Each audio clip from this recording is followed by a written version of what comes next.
नमस्कार, सगरमाथा प्राइम समाचारमा स्वागत छ। म जयन्ती पुडासैनी। नमस्कार, म अपेक्षा ढुङ्गाना। सगरमाथा प्राइम समाचार सुरु गरौँ अहिलेसम्मका मुख्य समाचारबाट।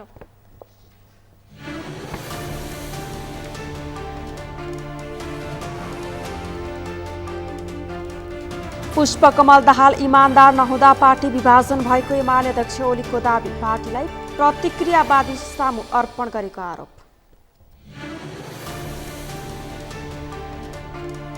मन्त्रीहरूलाई राष्ट्रिय सभाको बैठकमा तोकिएकै समयमा उपस्थित हुन अध्यक्षको रुलिङ। संसदप्रति उत्तरदायी बन्न निर्देशन।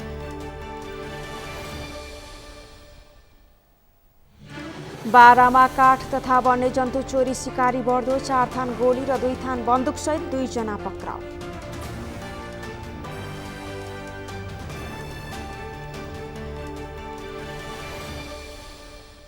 रुसले इन्धन कटौती गर्दा युरोपका 10वटा देश प्रभावित। ऊर्जालाई बार्गेनिङको हतियार बनाएको युरोपेली देशहरूको आरोप।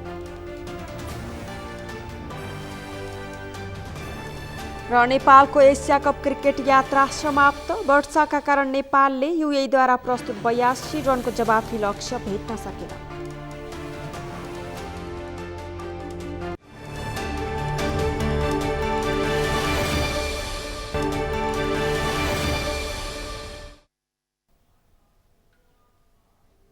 सगरमाथा प्राइम समाचार अब विस्तारमा।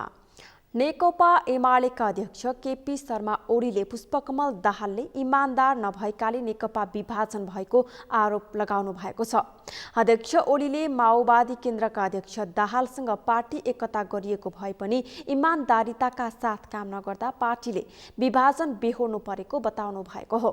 आज ललितपुरको च्यासल स्थित पार्टी केन्द्रीय कार्यालयमा आयोजित कार्यक्रममा उहाँले बडो दुःखका सफलता हात परेको पार्टीलाई दाहालले प्रतिक्रियावादी सामु अर्पण गर्दा आफूलाई दुखित बनाएको गुनासो गर्नुभयो। पार्टी एकताका बेला दिएको सिट संख्यालाई चरम दुरुपयोग गरेर दाहालले आफूलाई साधारण सदस्यबाट समेत निष्कासन गरे पनि आफूले त्यसलाई जोगाएर अघि बढाएको ओलीले दाबी गर्नुभयो। हामीले प्रचण्डलाई लखेट्या होइन,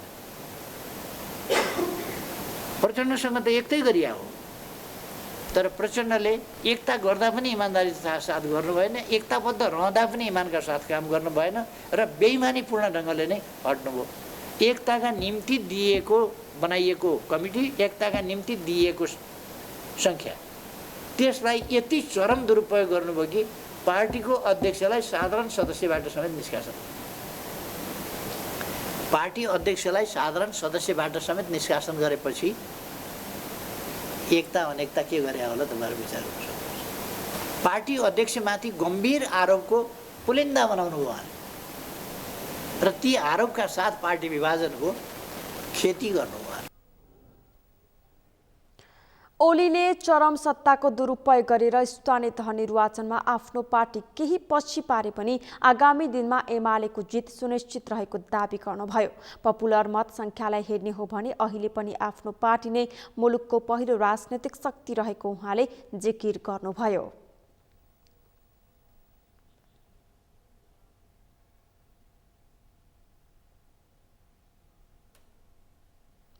राष्ट्रिय सभाका अध्यक्ष गणेश प्रसाद तिमिल सिन्हाले सरकारका मन्त्रीहरूलाई राष्ट्रिय सभाको बैठकमा तोकिएकै समयमा उपस्थित हुन रुलिङ गर्नुभएको छ।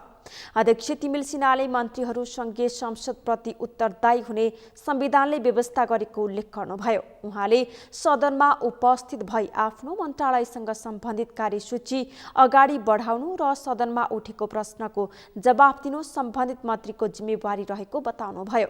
अध्यक्ष तिमिल सिन्हाले मन्त्रीहरूलाई राष्ट्रिय सभाको बैठकमा तोकिएको ठिक समयमा उपस्थित भई सदन मार्फत जनताप्रति जवाफदेही बन्न रुलिङ गर्नुभयो।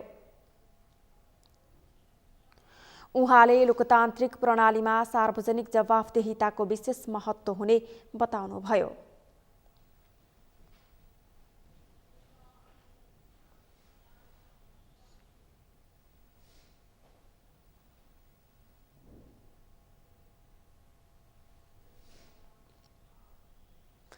नेकपा एकीकृत समाजवादीकी सांसद राजेन्द्र लक्ष्मी गैरेले महिलाको विवाह योग्य उमेर 20 वर्षबाट झार्न नहुने बताउनु भएको छ। आज राष्ट्रिय सभाको बैठकको सुन्ने समयमा सांसद गैरेले महिलाको विवाह योग्य उमेर घटाउन नहुने बताउनु भएको हो। उहाँले विवाह योग्य उमेर 20 वर्ष पुर्याउनका लागि महिलाहरूले थुप्रै सङ्घर्ष गर्नु परेको उल्लेख गर्दै सङ्घर्षबाट प्राप्त उपलब्धिको रक्षा गर्नुपर्ने बताउनुभयो। उहाँले छोरीले आफ्नो जिम्मेवारी वहन गरेर तथा आफ्नो खुट्टामा बाँच्न सक्ने नहुन्जेलसम्म अभिभावकहरूले विवाह गरिदिन नहुने बताउनुभयो। सांसद गैरेले विवाहका लागि उमेर नघटाउन सम्बन्धित मन्त्रालयको ध्यानाकर्षण गराउनुभयो। 20 वर्ष नपुगी नगरौँ भन्ने पनि हामीले थुप्रै आन्दोलन हामीले संयुक्त रूपमा महिलाहरूले आन्दोलन गरेका थियौँ र यो आन्दोलनको उपलब्धिको रूपमा 2072 को संविधान जारी हुँदा यो 20 वर्षको जुन पुरुष र महिलाको उमेर राखिया छ, यो उमेर हाम्रो उपलब्धि हो, हाम्रो सङ्घर्षको उपलब्धि हो। यो उपलब्धिलाई हामीले रक्षा गर्नुपर्छ। अप्ठ्यारो होलान्, हाम्रा संस्कारहरूले हामीलाई अप्ठ्यारो पारेका होलान्, तर चाहे तराईको चेली होस्, चाहे पहाडको चेली होस्, चाहे छोरा होस्, चाहे छोरी होस्, त्यो महिलाहरूको सबैको जीवन उस्तै खालको हुन्छ। कोही परिपक्व हुने र कोही अपरिपक्व हुने हुँदैन। त्यस भएर यो हाम्रो चेतनाको स्तरको कुरा हो। सांसद गैरेले पार्टी सरकारमा छ भन्दैमा जनताको प्रतिनिधि गैर जिम्मेवार हुन नहुने बताउनुभयो। मूल्य वृद्धिलाई न्यूनीकरण गर्नका लागि सरकारले ध्यान दिनुपर्ने समेत उहाँले बताउनुभयो।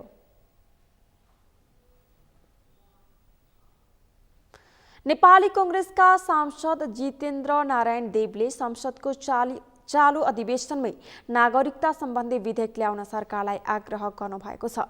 आज बसेको राष्ट्रिय सभाको बैठकमा विशेष समयमा सांसद देवले संसदको चालु अधिवेशनमा नै नागरिकता सम्बन्धी विधेयक ल्याउन सरकारलाई आग्रह गर्नुभएको हो। उहाँले नागरिकताको विषय संवेदनशील भएकाले यस विषयमा सहमतिमा अगाडि बढ्नुपर्ने बताउनुभयो। उहाँले नागरिकता सम्बन्धी संविधानमा जे व्यवस्था छ सो व्यवस्थामा बाँचिने गरी कानुनको मस्यौदा तयार नगर्न पनि राज्य व्यवस्था तथा सुशासन समितिलाई आग्रह गर्नुभयो। उहाँले संविधानमा भएको व्यवस्थालाई आधार मानेर कानुन बनाउनु पर्नेमा जोड दिनुभयो। सांसद देवले नागरिकताको सवालमा असहमतिका विषयहरूलाई छलफल गर्दै संविधानलाई टेकेर सहमतितर्फ जानुपर्ने बताउनुभयो। त्यो सम्झौँ 10 वर्ष जनयुद्ध, मधेस आन्दोलन, थारू आन्दोलन, 62-63 को महान जनआन्दोलन ऐतिहासिक, त्यसको संश्लेषणको रूपमा निष्कर्षको रूपमा यो आएको छ। त्यसकारणले हामी यसबाट विमुख हुनु हुँदैन। आज म यही आग्रह गर्न चाहन्छु देशका प्रमुख पोलिटिकल प्लेयरसँग, दुईटा काम नगरौँ। यो संवेदनशील विषयमा हामी सहमतिबाट अगाडि जाउँ र मलाई खुसी छ कि अहिले सहमतिको अवस्था छ, सहमतिबाट अगाडि जाउँ। विशेष रूपमा म प्रतिनिधि सभाको त्यो विशेष समितिलाई, एउटा जुन यो राज्य व्यवस्था समितिले म आग्रह गर्न चाहन्छु कि यसमा जे कुरा लेखिएको छ त्यसबाट बाझिने गरी, यसमा लेखिएको कुराबाट बाझिने गरी कुनै कानुनको मस्यौदा तयार नगर्नुहोस्। त्यसले देशलाई फेरि द्वन्द्वतिर धकेल्ने हुन्छ। सांसद देवले जन्मसिद्धिका नागरिकलाई नागरिकता दिने, आमाको नामबाट नागरिकता दिने र गैर आवासीय नेपालीहरूलाई राजनीतिक बाहेकका अधिकार दिने विषयलाई समेटेर संसदबाट सर्वसम्मतिले पारित गर्नुपर्ने बताउनुभयो।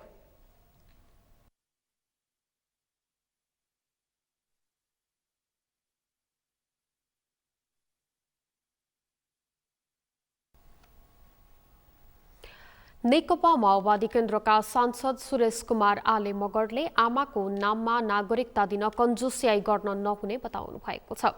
आज राष्ट्रिय सभाको बैठकको विशेष समयमा सांसद मगरले कुनै पनि नागरिकलाई राज्यविहीन र नागरिकताविहीन बनाउन नमिल्ने भन्दै आमाको नाममा नागरिकता दिन कन्जुस्याई गर्न नहुने बताउनु भएको हो।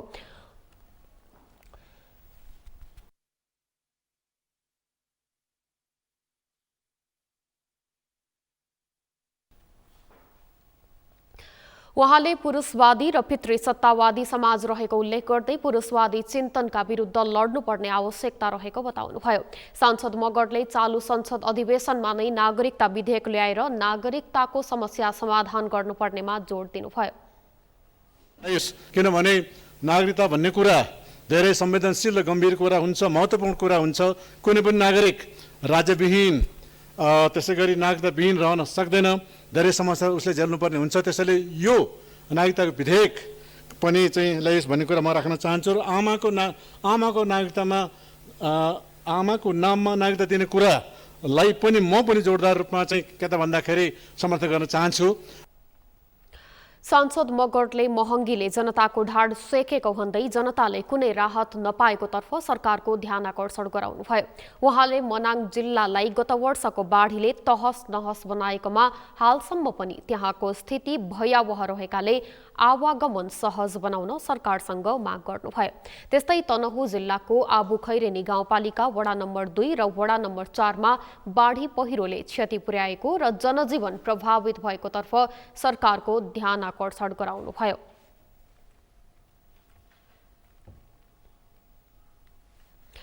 पदमा जोसुकै होस्, विकासको काम रोकिनु हुँदैन। तर नेपाली राज्य सत्ता सञ्चालनको व्यावहारिक बाटोलाई हेर्दा त्यस्तो देखिँदैन। मन्त्री फेरिना साथ विकासका प्राय सबै नीति तथा योजनाहरू फेरिन्छन्। जारी रहेका विकासका काममा समेत अवरोध उत्पन्न हुन्छ। मुलुकले विकास र समृद्धिमा फड्को मार्न नसक्नुको कारणहरूमध्ये यो पनि त एक हो। एक रिपोर्ट। प्रतिनिधि सभा अन्तर्गतको विकास तथा प्रविधि समितिमा काठमाडौँ उपत्यका विकास प्राधिकरणको वर्तमान अवस्थाबारे छलफलमा शहरी विकास मन्त्री रामकुमारी झाँक्रीले शहरी विकासका लागि ड्राफ्ट भएका सबै नयाँ नीतिहरू मन्त्री परिवर्तन भए शून्यबाट बनाउन सुरु गर्नुपर्ने बताएकी छन्।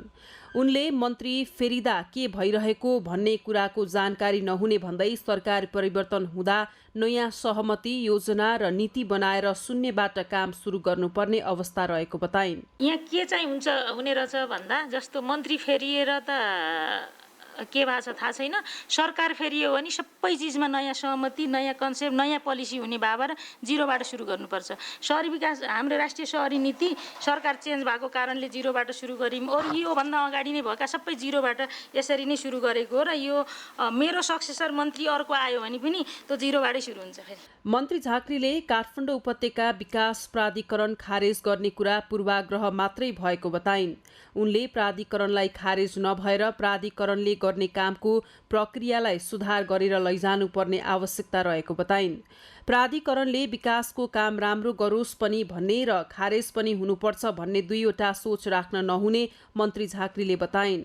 उनले प्राधिकरणले आफू स्वायत्त संस्था भएको दाबी गरे पनि सरकारको बजेटमा आश्रित संस्था स्वायत्त नहुने बताइन्। होइन, यो एन्टिटीलाई हामीले फङ्सनेबल बनाउनुपर्छ, परिणाममुखी काम दिनुपर्छ भन्ने कुरा सोच्छौँ भने यसका कामका कमजोरीहरू कहाँ छन् त्यहाँ खोजेर सच्याउने कुरा, करेक्सनको कुरातिर जानुपर्छ।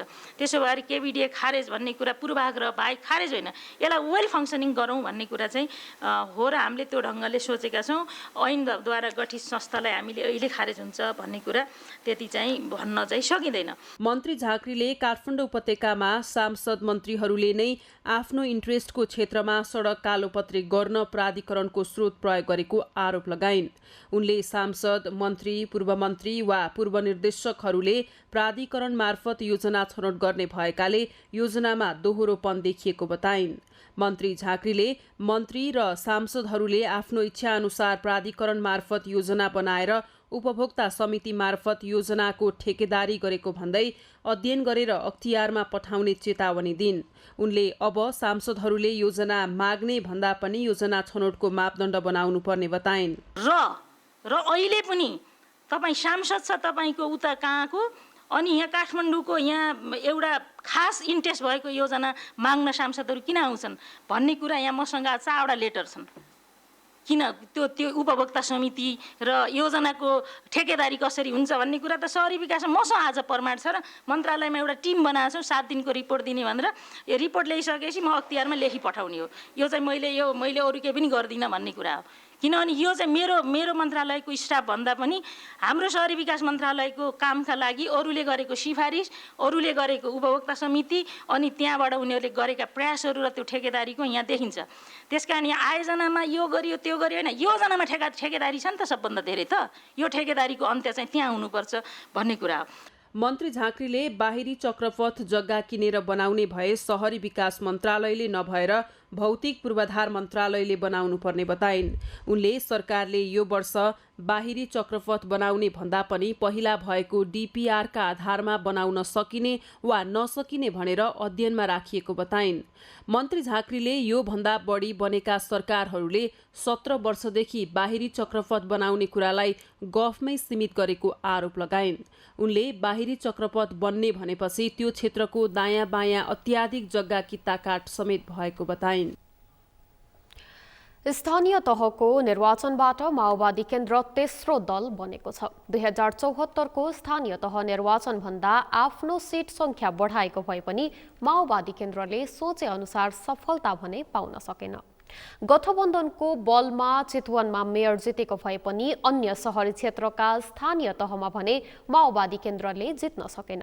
अब संघ र प्रदेशको निर्वाचनमा समेत गठबन्धनको तयारी गरेको माओवादी केन्द्र आफू ठूलो दल बन्ने घोषणा गरे पनि सशंकित देखिएको छ। गठबन्धनमा सोचे अनुरूप मत नआउनु तथा शहरी क्षेत्रमा जित्न नसक्नुलाई माओवादी केन्द्रले अन्तर्घातको संज्ञा दिएको छ। यद्यपि माओवादी केन्द्र आफ्नै कारणले पछि परेको विश्लेषकहरूले बताएका छन्।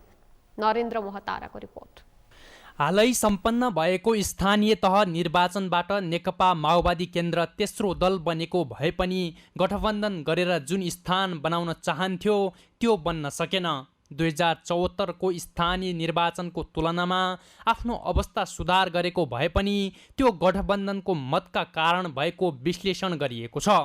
स्थानीय तह निर्वाचन 2079 मा माओवादी केन्द्रले देशभरबाट 121 पालिका प्रमुख र 126 पालिकामा उपप्रमुख जितेको छ। यद्यपि चुनाव अघि दोस्रो दल बन्ने माओवादी नेताहरूको घोषणा सफल हुन सकेन। माओवादी केन्द्रले यसलाई गठबन्धनमा अन्तर्घात भएको रूपमा बुझेको छ। हामी गठबन्धनमा छलफल गरिरहेकै छौँ, नेताहरूको बीचमा बैठक बसिरहेकै छ। हेर्दा हेर्दै रोल्पा, रुकुम पूर्व, रुकुम पश्चिम, कालीकोटमा नेपाली कङ्ग्रेस, नेकपा एमाले, विप्लव समूह, नेपाल कम्युनिस्ट पार्टी, समाजवादी, एकीकृत समाजवादी समेत माओवादीका विरुद्ध एकजुट भएर आए। यो बडो विचित्र हो। एउटा पालिकामा त्यस्तो भएको होइन, एउटा दुईटा ओडामा त्यस्तो भएको होइन। जिल्लाका जिल्ला माओवादी हराउनका लागि देशमा भएका सबै काङ्ग्रेस, एमाले, विप्लव, समाजवादी, अरू पनि जो छन् सबै मिलेर हाम्रा विरुद्ध खडा भए। माओवादी केन्द्रका नेताहरूले गठबन्धनमा सोचे अनुसार मत नआएको भने पनि उसको आफ्नै गतिविधिका कारण यस्तो परिणाम देखिएको धेरैको विश्लेषण छ। भरतपुर महानगर बाहेकका शहरी क्षेत्रमा माओवादी केन्द्रको घट्दो प्रभावले यस्तो सङ्केत गरेको विश्लेषकहरूको मत छ। माओवादी केन्द्रले स्थानीय निर्वाचनमा अन्तर्घात भएको बताए पनि सङ्घ र प्रदेशको चुनावमा पनि गठबन्धन कायमै रहने भनाइले माओवादीलाई आफ्नै शक्तिमा विश्वास नभएको धेरैको अनुमान छ। त्यसो त माओवादी केन्द्रले धेरै सिट सङ्ख्याकै लागि नेपाली काङ्ग्रेसलाई देखाएर एमाले तथा एमालेलाई देखाएर काङ्ग्रेससँग सिटको बार्गेनिङ गरिरहेको छ। अहिले पनि माओवादी केन्द्रका अध्यक्ष पुष्पकमल दाहालले आगामी निर्वाचनमा वामपन्थी दलमा 1 नम्बर बन्ने बताउँदै आएका छन्। तर उनको यो दाबी सफल हुन पनि मुस्किल देखिन्छ। स्थानीय तहको निर्वाचनमा माओवादी केन्द्रको पकड क्षेत्र मानिएका स्थानमा समेत भएको पराजयले यस्तै सङ्केत गर्छ। माओवादीको पकड क्षेत्रका रूपमा हेर्ने गरिएका रुकुम पूर्व, रुकुम पश्चिम, रोल्पा, कालीकोट र जाजरकोट लगायतका जिल्लाहरूमा नै माओवादीको नतिजा सोचे अनुरूप आउन सकेन। त्यसैले माओवादी केन्द्र अर्को दलसँगको गठबन्धनले केही सिट जित्न सक्ने भए पनि एक्लै चुनावमा गए पकड क्षेत्र मानिएका केही क्षेत्र बाहेकमा जित्न सक्ने आधार देखिँदैन। कुनै समयमा संसदमा पहिलो दलका रूपमा आफ्नो उपस्थिति जनाएको माओवादी केन्द्र छिन्न भिन्न हुँदै गर्दा तेस्रो दलका रूपमा सीमित भएको छ। आम मानिसमा माओवादी केन्द्र शक्तिमा आउँदै गर्दा धेरै अपेक्षा र आशा रहेको भए पनि शक्तिमा आएपछि उसका गतिविधि, नेताहरूको जीवनशैली लगायतका कारण अहिलेको अवस्था आएको विश्लेषकहरूको भनाइ छ।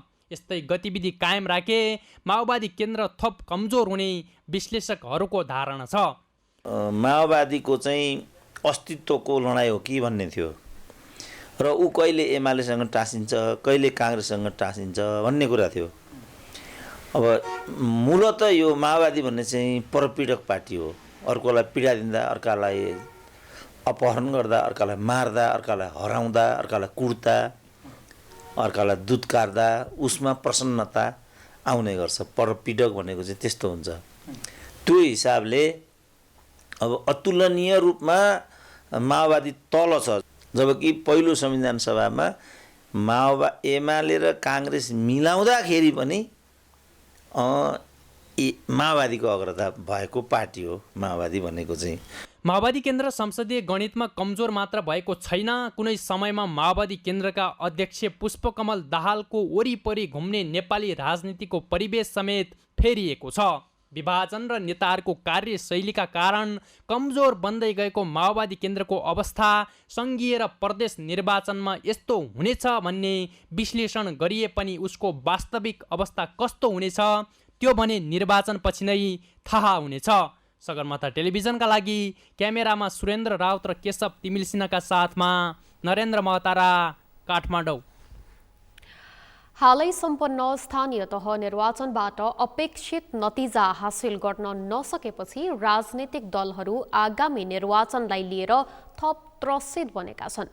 स्थानीय तहमा स्वतन्त्र उम्मेद्वारहरूले महत्त्वपूर्ण ठाउँहरूमा दलका नेताहरूलाई नै पराजित गरेपछि दलहरूमा त्रास पैदा भएको हो। यो सँगै आगामी प्रतिनिधि सभा र प्रदेश सभा निर्वाचनमा पनि स्वतन्त्र उम्मेद्वारहरूको वर्चस्व हुने हो कि भन्ने डर दलहरूमा देखिएको छ। यसै सन्दर्भमा आज हामीले सगरमाथा जनबोलीमा सर्वसाधारणलाई सोधेका थियौँ, नयाँ दल र स्वतन्त्र उम्मेद्वार प्रति आकर्षण बढ्नुको कारण के होला? हेरौँ उनीहरूको भनाई उनीहरूकै शैलीमा।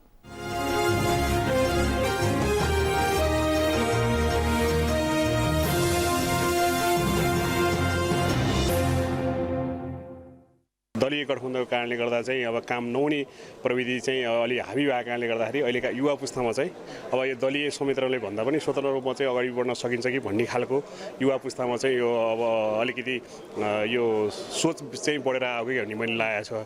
यो स्वतन्त्रको अहिले क्रेज बढ्नुको पछाडि चाहिँ राजनीतिक दल चाहिँ जनताप्रति चाहिँ जिम्मेवार नभएको कारणले जुन उहाँहरूले जनताको हितमा जनताको पक्षमा गर्नुपर्ने कामहरू नदिएको कारणले गर्दाखेरि चाहिँ स्वतन्त्र चाहिँ अहिले अलिकति बेसी सल भएको अवस्था छ। बहुदलीय व्यवस्थामा चाहिँ स्वतन्त्रले त्यस्तो कभरअप गर्छ भन्ने मलाई लाग्दैन। जो स्वतन्त्र भनेर दल दर्ता गर्न आइरहनु भएको छ त्यो एउटा भ्रम हो। त्यो पनि कतैबाट फन्डिङ छ, अन्तर्राष्ट्रिय फन्डिङ छ भन्ने मलाई लाग्छ। आम जनतालाई दलहरूको कामकार व्यवहारप्रति त्यति मन नपरिरहेको बेला जति परिवर्तन जनताहरूले चाहेको थिए त्यो अनुसार परिवर्तनकारी काम गर्न नसकेको र विभिन्न ठाउँहरूबाट बालेन हर्क साम्पाङहरूको जसरी उदय भयो त्यसले चाहिँ दलहरू अब सचिन पर्छ र यथास्थितिमा यी दलहरूबाट अब चाहिँ केही हुँदैन कि भन्ने हिसाबले आम जनतालाई चाहिँ के परेको छ भने अब चाहिँ कोही त्यस्तो मान्छेहरू आइदियोस् जो चाहिँ स्वतस्फूर्त रूपमा आएर देश विकासमा चाहिँ लागिदियोस्। अब दलहरू प्रति वितृष्णा बढ्नु र केही भन्नु न, तपाईँले अहिले गर्नु न, हाम्रो म बिजनेस पोइन्ट अफ भ्यूबाट नि भन्छु, पहिला विज्ञापनले काम नगर्ने सोसाइटी थियो, हामी हार्ड कन्टेक्स्ट कल्चरमा थियौँ हामी। अब नेपालमा विज्ञापनले, सेलिब्रिटीहरूले, जुन समाजमा अलि बढी इन्फ्लुएन्स राख्ने मान्छेहरूले पनि अब राम्रो प्रभाव पार्न थालेको छन्। जनताले जति अपेक्षा गरेका थिए त्यो हिसाबले चाहिँ उहाँहरूले फिडब्याक पाउनु भएको छैन होइन। नपाएको हुनाले पनि यो एउटा हुम चलेको भन्नु पर्यो होइन। अब मान्छेले एकचोटि अब दललाई होइन गैर दलबाट चाहिँ उठेको आम मान्छेलाई एकचोटि चाहिँ उहाँहरूलाई काम गर्ने एकचोटि मौका देऊ न भन्ने हिसाबले पनि यो चलिराखेको भयो। यो नयाँ दल दर्ता गर्ने अथवा स्वतन्त्र उम्मेदवारी दिने भन्ने कुरो चाहिँ नागरिकले पाएको संवैधानिक हक नै हो। यो त्यो अधिकारको प्रयोग गरेकोमा चाहिँ कसैले पनि आपत्ति मान्नुपर्ने जस्तो लाग्दैन। अहिले यसरी आइराख्नु भएको छ, उहाँहरूले एउटा संवैधानिक हक प्रयोग गर्ने बारेमा त मेरो छुट्टै धारणा भन्ने कुरो केही भएन, संविधान प्रदत्त कुराहरू नै गरिराख्नु भएको छ।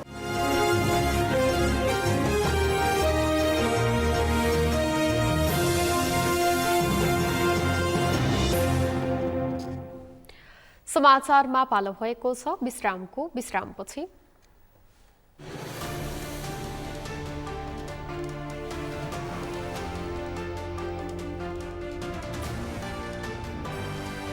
बारामा काठ तथा वन्यजन्तु चोरी शिकारी बढ्दो, 4 थान गोली र 2 थान बन्दुक सहित 2 जना पक्राउ।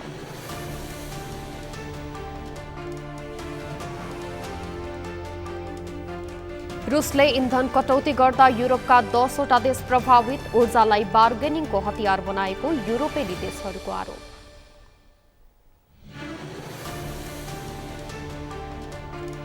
र नेपालको एसिया कप क्रिकेट यात्रा समाप्त, वर्षाका कारण नेपालले युएईद्वारा प्रस्तुत 82 रनको जवाफी लक्ष्य भेट्न सकेन।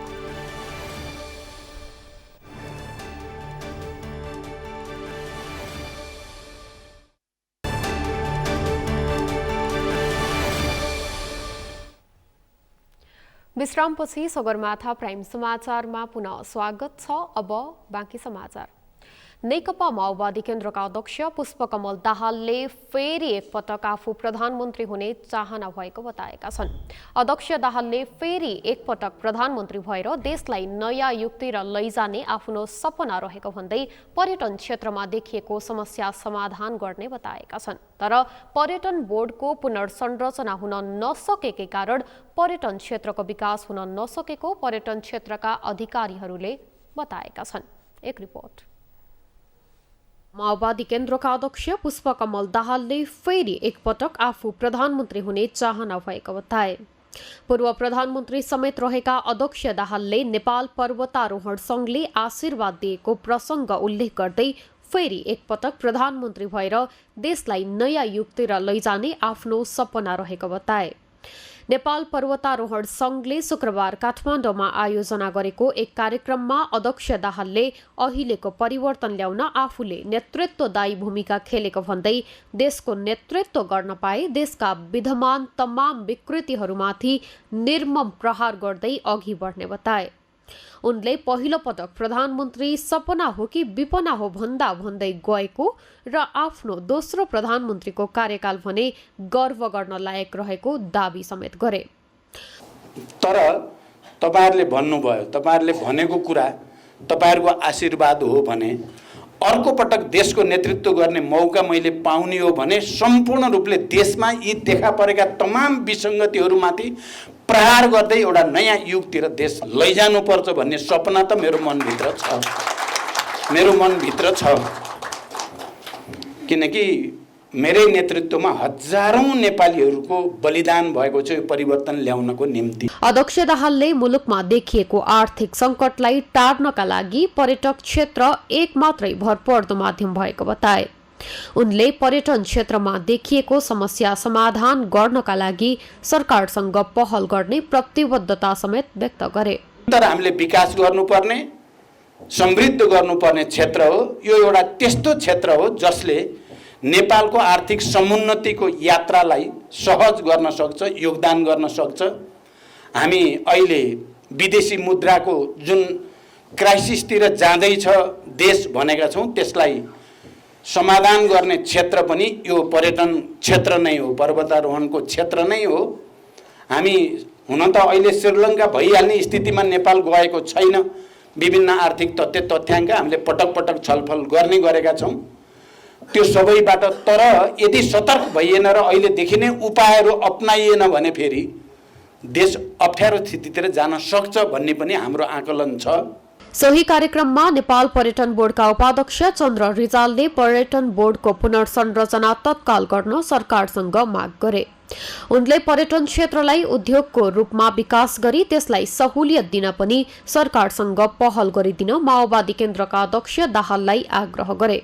उपाध्यक्ष रिजालले नेपाल पर्वतारोहण संघलाई अल्पाइन क्लबको रूपमा विकास गर्न पनि सरकार जिम्मेवार भएर प्रस्तुत हुन नसकेको भन्दै आक्रोश व्यक्त गरे।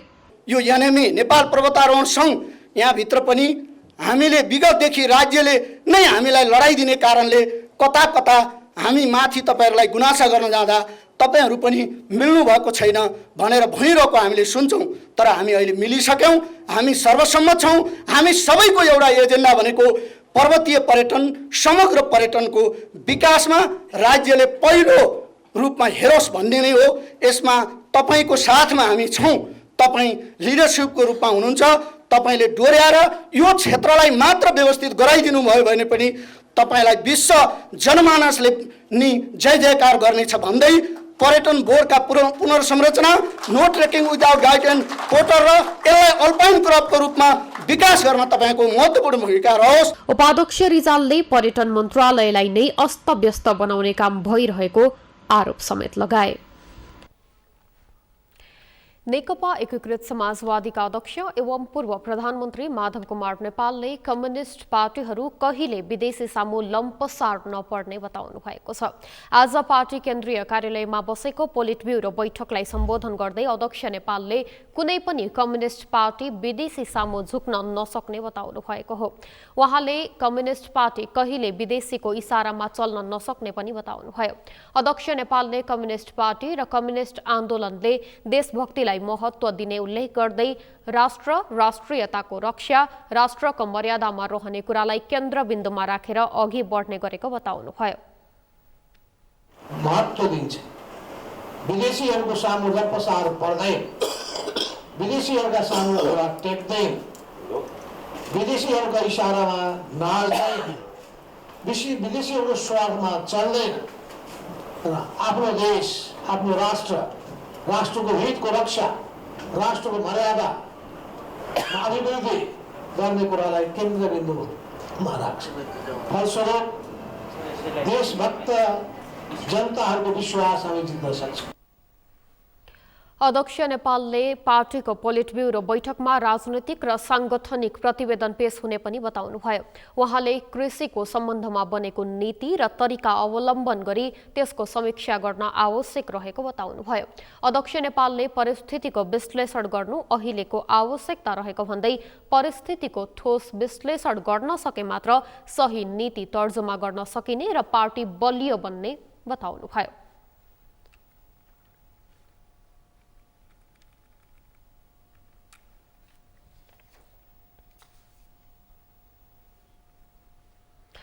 भागभण्डा नमिल्दा थुप्रै लफडा हुन्छन्। व्यक्ति संस्था वा राज्य स्तर जहाँसुकै होस् लेनदेन र भागभण्डा नै बेमेल र तनावको मुख्य कारण हुन्छ।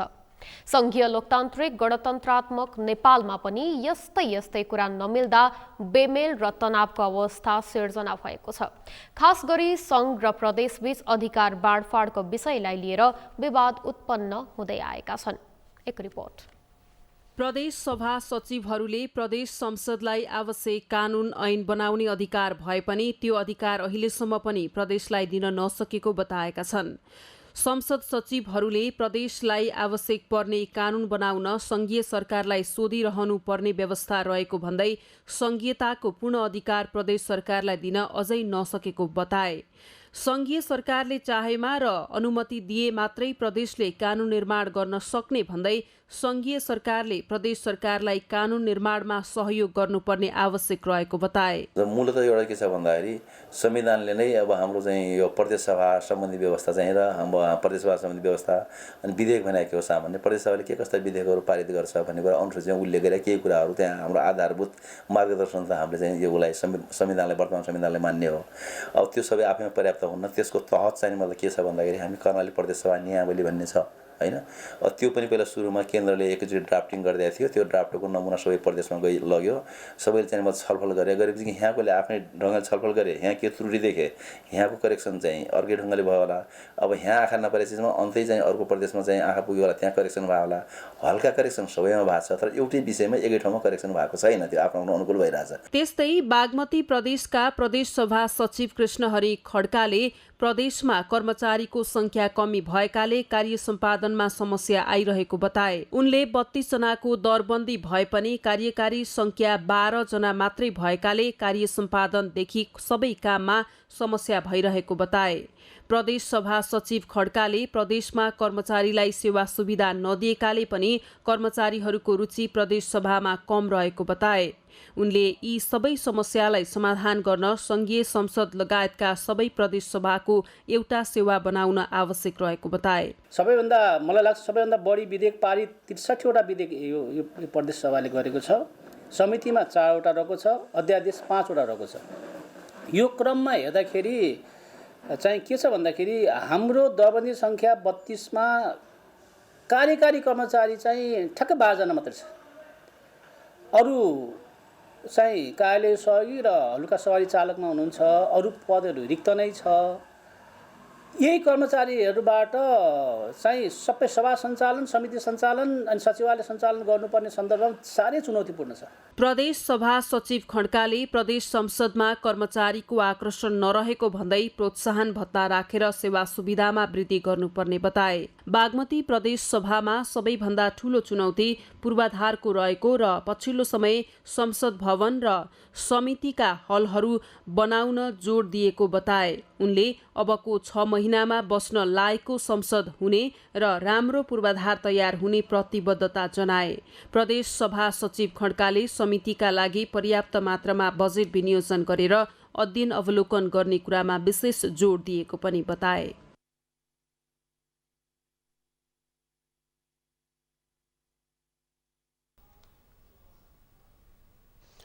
बारामा 4 थान गोली र 2वटा बन्दुकसहित 2 जना पक्राउ परेका छन्। बिहिबार राति करिब 12 बजे वन क्षेत्रमा गस्तीका क्रममा सशस्त्र वन सुरक्षाकर्मीले उनीहरूलाई नियन्त्रणमा लिएको हो।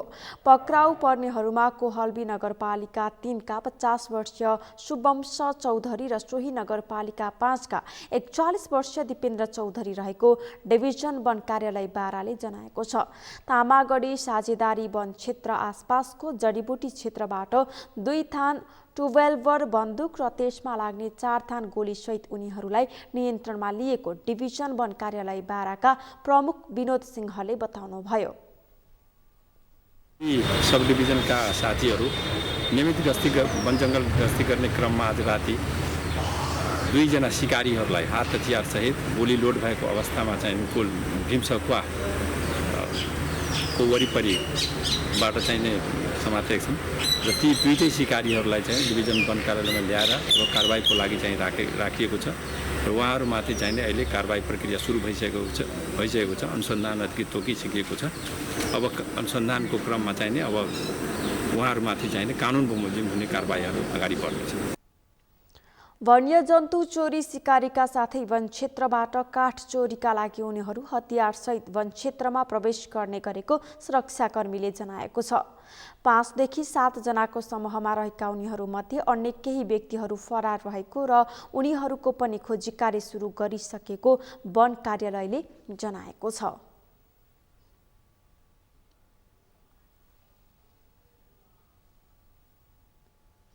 महाकवि लक्ष्मी प्रसाद देवकोटाको घर पुनर्निर्माणको काम अन्तिम चरणमा पुगेको छ।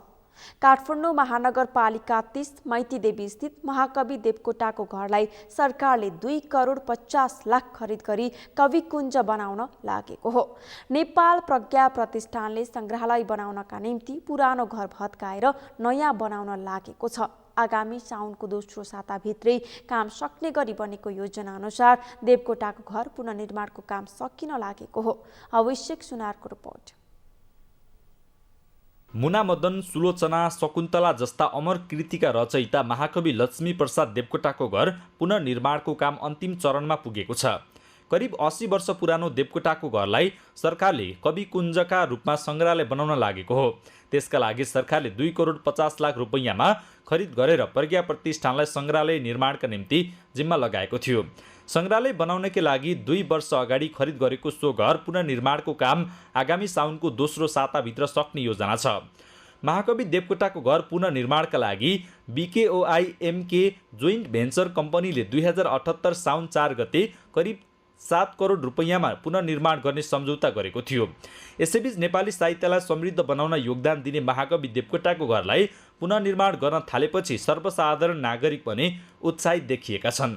महाकवि देवकोटाको पहिचानका ऐतिहासिक सामानहरूलाई समेत पहिलेकै झल्को दिने गरी राख्नुपर्ने उनीहरूले बताएका छन्। सर्वसाधारणहरूका लागि सहज तरिकाले उनीहरूलाई देखाउनुपर्छ। सरकारले अब उनी कुन कोठामा बस्थे, कुन कोठामा पढ्थे, खाना खानी बस्ने हो तिनीहरूलाई व्यवस्थित तरिकाले राखेर पहिलेको जस्तो छैन। अहिले यो कङ्क्रिटहरू प्रयोग गरिएको पुरानो ढाँचामा छैन। अहिले सिमेन्टहरू प्रयोग गरिएको पहिलाको झिँगटीहरू काठहरू प्रयोग गरेर बनाइएको होइन। पिलरहरू छ पहिलेको संरचनामा छैन ढाँचामा। संग्रहालय बनाउनका निम्ति घर भत्काइए पनि महाकवि देवकोटाको इतिहास भने मेटिँदै गएको कतिपयको भनाइ छ। घर भत्किएसँगै घरको इतिहास मेटिएको र नयाँ पुस्ताले देवकोटाको घर देख्न नपाउने उनीहरूको भनाइ छ। अब बन्ने संग्रहालयमा देवकोटाका पुस्तक र उनले प्रयोग गरेका वस्तुहरू मात्र राखिने हुँदा घर सांस्कृतिक रूपमा नरहने साहित्य क्षेत्रका जानकारहरूले बताएका छन्। लक्ष्मी प्रसाद देवकोटाको घर विदेशीलाई पर्यटकलाई देखाउने हो भने त as it was as it is त्यस्तै देखाउनु पर्थ्यो, त्यसले प्रिजर्भ गर्नु पर्थ्यो, अनि पो त्यसको महत्त्व हुन्थ्यो। जस्तै सेक्सपियरको चाहिँ हामी चाहिँ स्ट्याटफोर्ड अपन एभन भन्ने ठाउँमा चाहिँ सेक्सपियरको घर छ, म त्यहाँ स्वयं पुगेको छु है। अब उनको चाहिँ सम्पूर्ण कुरा जस्ता तस्तै छ। ऊ यो भान्सा खान्थ्यो, यस्तो गर्थ्यो, चुलो थियो हाम्रो जस्तो थियो, फुक्ने चुलो, माटोको चुलो थियो त्यहाँ। हो त्यहाँ यावत कुरा त्यसरी राखेको थियो। अब त्यसलाई उसा गऱ्यो होला, त्यहाँले रिनोभेट त गऱ्यो होला नि, तर त्यो भत्काएन कहिले। त्यस्तै गरी यो घर जुन थियो दलिन खसेको अथवा घारै भत्केको होस्, के फरक पर्थ्यो। त्यसैले प्रिजर्भ गरेर अनि त्यो एरियालाई लिएर त्यसमा जसबच्चाको कुरा यस्तो गरेर भन्नुहुन्थ्यो भने देखाउन सकेको भए मात्र हुन्थ्यो। अब सिमेन्टेड पुरा कङ्क्रिटेड घर, त्यो घर त कसले हेर्न होला। सेक्सपियरको उदाहरण दिँदै घरलाई निर्माण नगरी यथावत नै राखिएको भए देवकोटाको इतिहास नयाँ पुस्ताले देख्न पाउने उनीहरूको भनाइ छ। यद्यपि पुनर्निर्माणपछि बन्ने सङ्ग्रहालयप्रति भने उनीहरू खुसी देखिएका छन्। सगरमाथा टेलिभिजनका लागि क्यामेरामा सम्पूर्ण लम्सालको साथ अभिषेक सुनार, काठमाडौँ। सगरमाथा प्राइम समाचारमा एकैछिन विश्रामपछि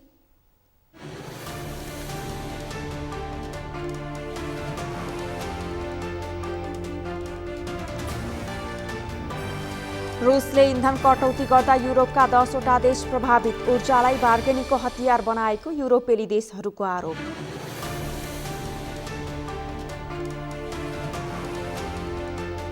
र नेपालको एसिया कप क्रिकेट यात्रा समाप्त, वर्षाका कारण नेपालले युएईद्वारा प्रस्तुत 82 रनको जवाफी लक्ष्य भेट्न सके।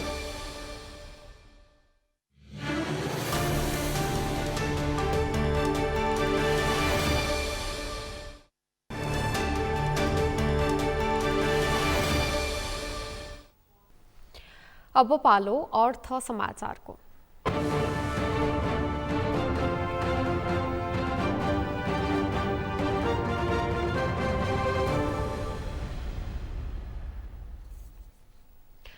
तीन हप्तादेखि निरन्तर रूपमा गिरावट हुँदै आएको नेप्से परिसूचक आज शुक्रबार भने सामान्य अङ्कले वृद्धि भएको छ।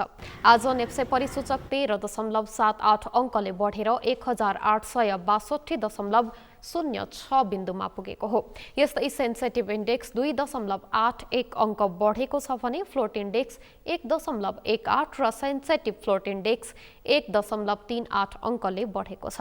आज कारोबारमा आएका 223 कम्पनीको 35,41,537 किता सेयर 1 अर्ब 15 करोड 12 लाख रुपैयाँ बराबरको सेयर कारोबार भएको छ।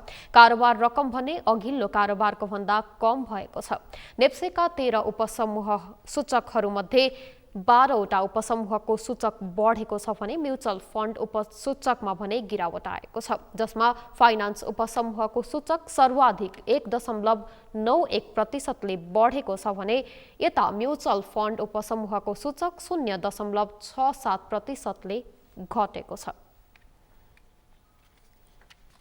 समाचारको अन्त्यमा मुख्य समाचार फेरि एकपटक।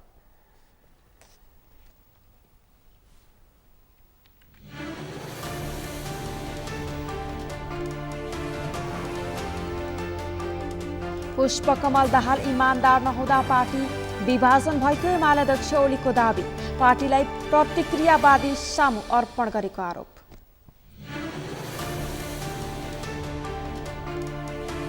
मन्त्रीहरूलाई राष्ट्रिय सभाको बैठकमा तोकिएकै समयमा उपस्थित हुन अध्यक्षको रुलिङ, संसदप्रति उत्तरदायी बन्न निर्देशन।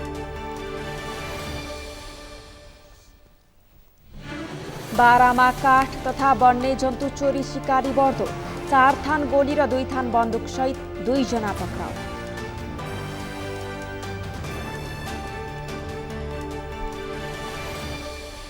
रुसले इन्धन कटौती गर्दा युरोपका 10वटा देश प्रभावित, ऊर्जालाई बार्गेनिङको हतियार बनाएको युरोपेली देशहरूको आरोप।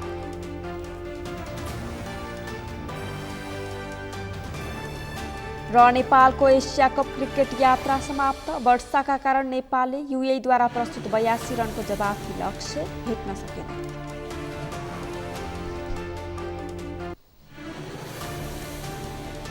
हवस् त सगरमाथा प्राइम समाचार अहिलेलाई सकियो। तपाईँ समाचार बुलेटिनका साथै सगरमाथा टेलिभिजनका सम्पूर्ण कार्यक्रम www.sagarmatha.tv मा पनि पढ्न र हेर्न सक्नुहुनेछ। साथै युट्युबमा youtube.com/sagarmatha TV नेपालमा हेर्न सक्नुहुनेछ। साथै तपाईँ हामीलाई फेसबुकमा पनि facebook.com/tv नेपालमा फलो गर्न सक्नुहुनेछ। समाचारको शिखर, नेपालको गौरव, नेपालको पहिलो न्युज च्यानल सगरमाथा टेलिभिजन हेर्दै गर्नुहोला। नमस्कार। नमस्कार।